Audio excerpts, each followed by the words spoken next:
Well, this just in, more adults are shacking up. It's true. The government calls it shared households. That's the official explanation. Right now, nearly 1 in 5 homes is shared. But that's not all. The number of people on food stamps exploding, up nearly 10% last year. Here in California, where I'm reporting from today, the jump more like 13%. Are these bad signs for the economy or just a simple sign of the times? Michelle Fields on that. What do you think? Well, yeah, I think it's terrible. We have 13% of Americans on food stamps right now. That's not free. That's not cheap. That's $78 billion per year, over $6 billion per month. Well, how did that figure get so high? Well, I think it has a lot to do with eligibility. They've expanded who can get food stamps, so we're seeing so many more people on them. And that's really what this administration is all about, right, is making people feel more comfortable living in poverty, because that's what food stamps are. This administration should be implementing policies that don't make people feel more comfortable living in poverty, but help them rise above poverty so that they can open businesses, they can get a job, they can be independent. Instead, we have all of these people dependent on government. Now, what's interesting with the food stamp thing is we have 40-some-odd million in this country on food stamps. Yeah. Whether it's just changing the qualifications or what it takes to get them, that's a startlingly high number. So to me, a good chunk of it is a lousy economy. You wouldn't have that many if the economy were better. Or it might just be a permanent fixed cost for the government. Yeah. What do you think? I think so. I think it is a fixed cost. And I think it's an indication of the real unemployment numbers and underemployment numbers in this country, and also the stagnation of wages, because that's what's really happening. A lot of people don't have jobs right now and are having to rely on the government and be dependent on the government because there aren't jobs in this country.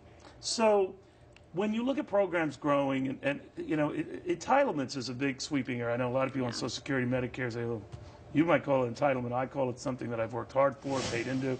All good points. My point is they're all wrapped under the umbrella of something the government is giving. And there's a move among Democrats not to address entitlements right now, and even the end of the year fiscal mess disaster. Yeah.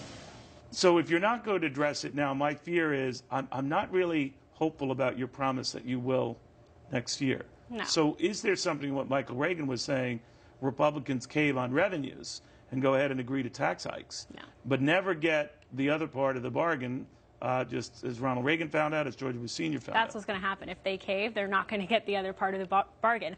What they need to understand is Republicans are at an advantage right now. If these tax cuts expire, what's going to happen is we're going to enter into a new recession. And who is that going to hurt politically? That's going to hurt Obama, because that's going to prevent him from achieving whatever it is that he hopes to achieve in the second term. So you would just say, let the cliff come? Yeah, no, don't flip. Demand spending cuts. Don't flip, because Obama's the one at the disadvantage. Well, but he has no more elections. But he won't be able to achieve what he hopes to if he has to deal with another recession. You don't think he'll pin this on Republicans? And that it doesn't matter, though. It doesn't matter, though. I mean, what is he going to pin it on? Members of Congress? Members of Congress, their approval rating, it can't get worse than it is right now. Well, that's a very good point. You know, that's a very good point. Who is it going to hurt? So you think Obama? They should go ahead and play with fire on this and risk that very scenario? Yeah, of course. I think they need to demand spending cuts. They're the ones who have the leverage, not Obama, not the Democrats. The Republicans are the ones who are at the advantage. Well, then what do you think of the fact that they're not acting that way? Well, I think that, you know, there are a lot of people out there, Grover Norquist, who are making it clear, look, you can't go back on this oath that you took, the taxpayer protection pledge, that you promised your constituents that you would not raise taxes. And I think they ought to, you know, uphold what they promised the taxpayers. Get a little bit of backbone. Exactly. Michelle, good seeing you again. Michelle Fields. Whoa.